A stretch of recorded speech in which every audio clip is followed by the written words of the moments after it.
بسم اللہ الرحمن الرحیم۔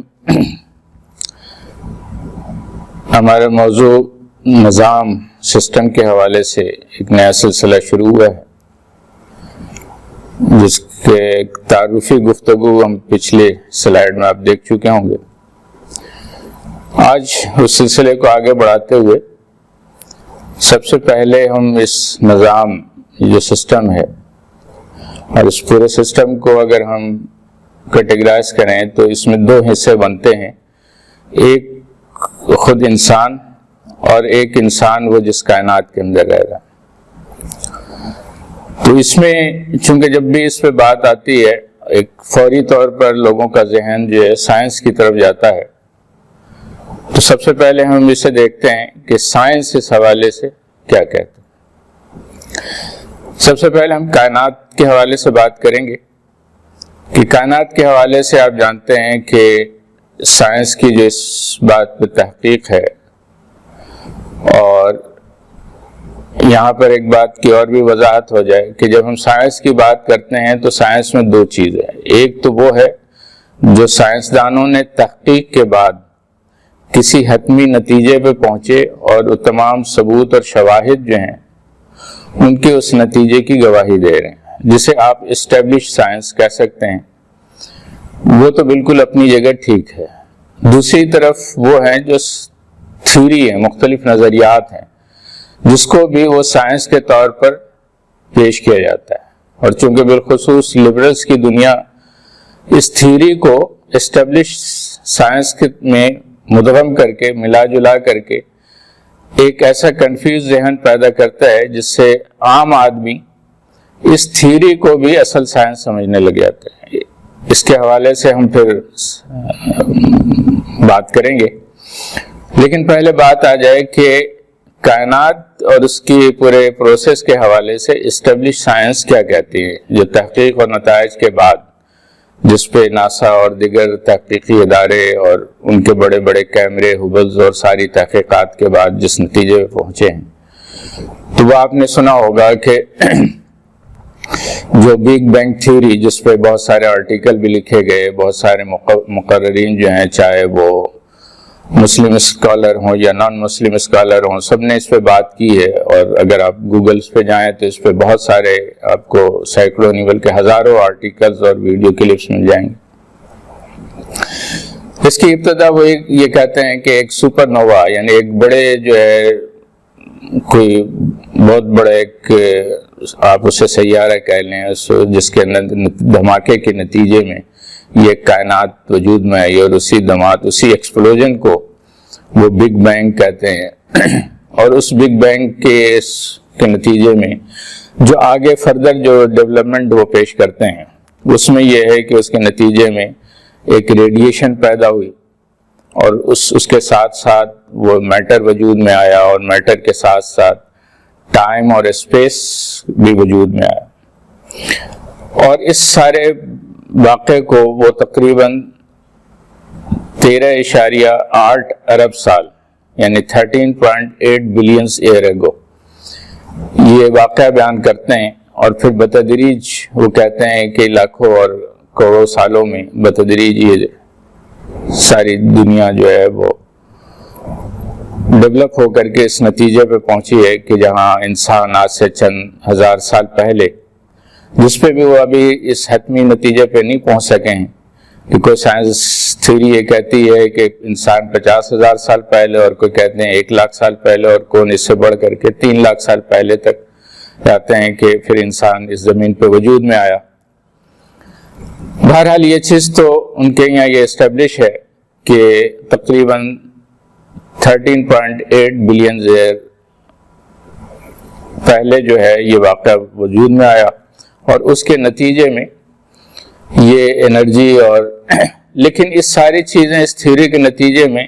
خود سائنس کس حد تک پہنچ سکا ہے، تو اس کی حقیقت یہ ہے کہ سائنس یہ کہتے ہیں کہ اس کائنات میں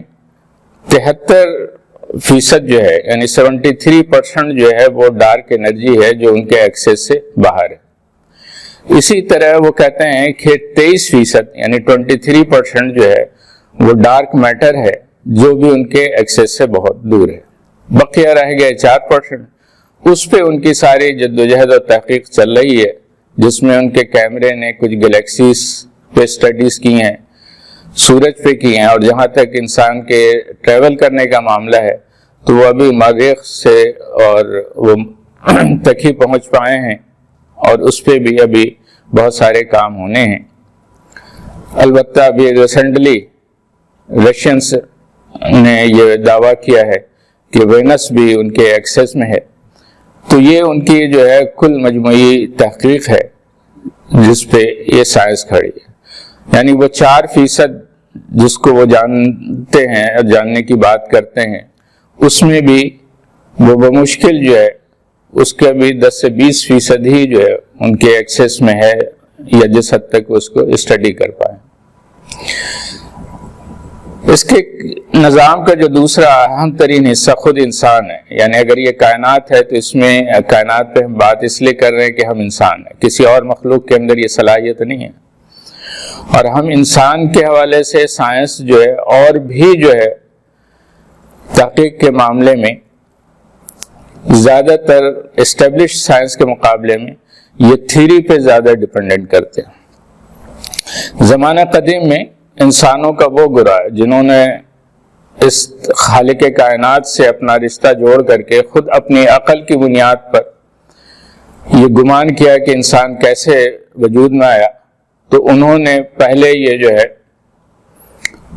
یہ گمان یہ کیا کہ جل پری اور کسی بندر کے ملاپ سے جو ہے انسان کا سلسلہ آگے بڑھا ہے.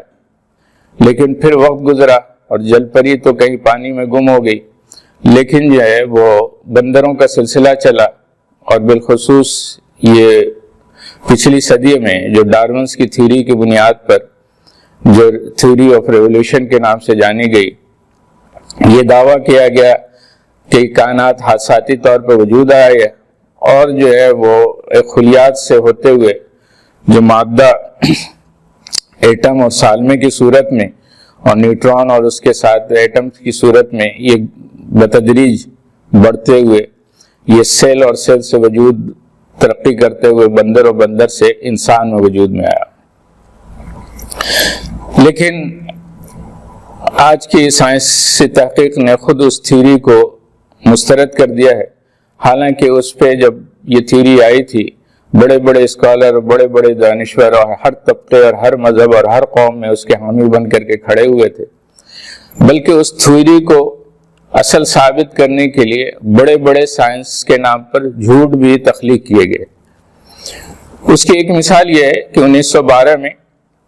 یہ دعویٰ کیا گیا کہ ایک انسان کی مکمل کھوپڑی دریافت ہوئی ہے، ورنہ اس سے پہلے جاوا مین کے نام سے جو کچھ فوسلز دریافت ہوئے تھے وہ ایک جبڑے کی ہڈی تھی اور ایک پیر کی ہڈی کا ایک ٹکڑا تھا، اور کھوپڑی کے ہڈی کی ایک پیس تھی. ان 3 پیس کی بنیاد پر اسے انسان کے جو ہے وہ اساسی ڈھانچہ قرار دیا گیا تھا. عجیب بات یہ ہے کہ ایک طرف ہوموسوپین سے یعنی گوریلا کے اس شاخ سے جسے انسانی نسل کا جد اعلیٰ کہا گیا ہے، اس کی بنیاد اور احساس وہ افریقہ کا قرار دیتے ہیں، لیکن ان کو فوسلز جو ہیں وہ جاوا سے، سماٹرا سے ملتے ہیں. لیکن پھر میں جو بات کر رہا تھا 1912 میں، اس میں ایک مکمل کھوپڑی کے دریافت ہونے کی بات کی گئی، اور اس پہ بڑے بڑے دھوم مچی اور اس کو سائنسی ایک انقلاب کا نام دیا گیا. اور وہ جو ہے تقریباً 53 سال برطانیہ کے سائنس لیبارٹری میں وہ کھوپڑی موجود رہی. وہ دنیا اور سائنس کے نام پر ایک بہت بڑی تحقیق کیا گیا. اس وقت بھی مذہب کا بڑا مذاق اڑایا گیا. لیکن 53 سال کے بعد 1965 میں 1965 میں نیو یارک ٹائمز نے یہ انکشاف کیا کہ یہ کھوپڑی جعلی ہے. ایک گوریلا کھوپڑی کو لے کر کے اس میں انسانی دانت کو چپکا کر کے وہ جو ہے ایک انسان کے مکمل کھوپڑی کا دعویٰ کیا گیا. تو یہ تو ہے کچھ سائنس کا سفر جو اس نے کائنات کے اور انسان کے دائرے میں کیا ہے. اب ہم اگلی نشست میں اس پہ جو خالق کائنات ہے اس نے کتنی تفصیل سے بات کی ہے اس میں یہ بات کریں گے.